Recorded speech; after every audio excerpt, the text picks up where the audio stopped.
Peter Hain. Speaker, as a former Middle East minister, can I express my disappointment at the Foreign Secretary's failure to answer the pertinent questions put by the Shadow Foreign Secretary? And in particular, doesn't the situation around Kobani symbolise the complete failure of this government's policy towards dealing with Syria and the wider conflict that it's spawned around ISIL? The truth is that the Turkish government's unwillingness to intervene to stop ISIL, its tanks literally parked looking down at Kobani because it won't do so until Assad is gone.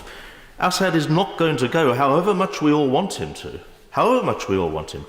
Because he's got too much firepower standing behind him, including the Russians and the Iranians. And until there's a serious strategy of engagement and negotiation to bring about the transition, we're going to continue to pursue this futile policy, and we're not going to be able to defeat ISIL either. Doesn't he agree with that?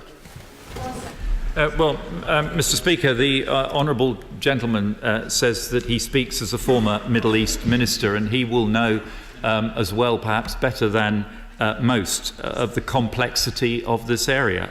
The motives and motivations of Turkey in its individual actions are complex, and we can only guess at what they are, but I'm not sure that he's correct in his analysis of why the Turks have not intervened in Kobani. I think this frankly has more to do with intra-Kurdish politics than it has to do with the regime in Damascus. But it is a complex situation. There are many different conflicts wrapped up within this overall battle, many of them deeply historic and with very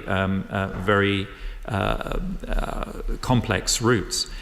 He has made clear in the debate that we had a couple of weeks ago on intervention in Iraq, the honourable gentleman made very clear, to his credit, his view that we should be further forward-leaning still, that we should be prepared to intervene in Syria. What I'd be very interested to hear, and didn't hear from the opposition frontbench spokesman's speech, is any indication as to whether that is now the opposition's view.